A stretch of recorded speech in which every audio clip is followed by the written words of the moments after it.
ஆகவே ஒரு பக்கம் சமயத்தை போற்றுகின்ற பாடியும் முன்னே வினைகளினுடைய வினைகளை அனுப்புவதற்காக உரிய பாங்கினை காட்டுவதற்கும் பின்னை வருகின்றவர்களுக்கு தொண்டு செய்கின்றவர்கள் என்றைக்குமே அவர்கள் தன்னை உயர்ந்தவர்கள் தாழ்ந்தவர்கள் என்று பார்த்துக் கொள்வதில்லை. ஆகையினால் தான் திருத்தொண்டர் என்று அவரை சொன்னார்கள். அதைத்தான் அம்மையார் பெரியது கேட்கும் எரிவடிவேலோய் என்று இந்த பாடல்களுக்கு தெரிந்திருக்கும். கடைசியாக அம்மை சிவத்தோடு கொடுக்கும், சிவம் யாரோடு கொடுக்கும், அடியார் உள்ளத்தில் கொடுக்கும். ஆய தொண்டர் தம்பரையை சொல்லவும் அறிவே என்று சொன்னார். இதை நீதிகள் என்ற ஒரு நூல் சொல்லுகிறது. ஈசனுக்கு கிடைத்த குற்றம் ஈசனில் இருந்தாலும் ஈசன் அருள் பெற்றிருந்த நேசனில் இருப்பதறினாமே. எப்படி என்றால் கேசுவர செங்கதிற்குள் நின்றாலும் செங்கதிர்வன் கிரணம் தங்குமணல் இருப்பது அறிந்தாமே என்று காட்டுகிறார். ஆகினால் அடியார்களுடைய பெருமை அந்த திருத்தொண்டினாலே விளங்குகிறது.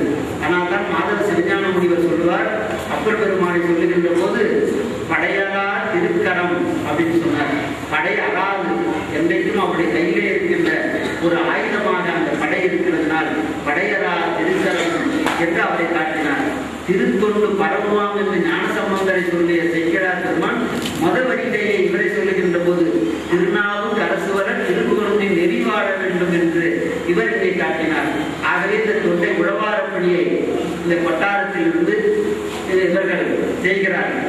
இங்கிருந்து திரு ஐயக்களம் சென்று புஷ்பம் அந்த பணி மிக சிறந்தது. அதனால்தான் சொன்னார், ஆக்கைக்கே இறை தேடி அளமந்து பூக்கை கொண்டு அரண் கொண்டடி போற்றினார், நாக்கை கொண்டு அரண்நாமம் நவிகிறார், ஆக்கைக்கே இறை தேடி அளமந்து காக்கைக்கே இறையாகி கழிவரே என்று சொன்னார். அரணுக்கு பூக்கள் கொண்டு போய் கொடுக்க வேண்டும், விளக்கீடு செய்ய வேண்டும். இந்த விளக்கீடு படியே திருநெல்வேலி களத்திலே இந்த ஆண்டில் இருந்து சென்று செய்திருக்கிறார்கள். பாராட்டுக்குரியது. பூ மலர்களை கொண்டு போய் அவர்களுக்கு அலங்காரம் செய்திருக்கிறார்கள். பாராட்டுக்குரியது. வேதாரண்யம் என்று ஒரு ஊர் இருக்கிறது. இப்ப அது வேதாரண்யம் திருமறைக்காடு. அதிலே ஒரு எலி இருந்தது, கோயில் கரிச்சாலி. அது அந்த இருக்கிறதெல்லாம் சாப்பிட்டு இருந்தது. ஒரு நாள் விளக்கு அணையிற மாதிரி இருந்தது. அது போய் ஏதோ தின்பண்ணு அது வாய் வச்சது, சுட்டுது. அது ஒரு சிலும்புச்சு. சிலும்புன உடனே அது திரிய அணையிற மாதிரி இருந்தது. மீண்டும் எரிய ஆரம்பிச்சு. கொஞ்ச நாள் ஆனோடனே அந்த எலி இறந்து போயிடுது. யமன் தன்னுடைய தூதுவர்களை விட்டு போய் பிடிச்சிக்குவாங்கன்னு சொல்றான். உடனே சிவன் அடியவர்கள் அவரை சொர்க்கத்துக்கு அனுப்புங்க அப்படின்னு சொன்னாங்க.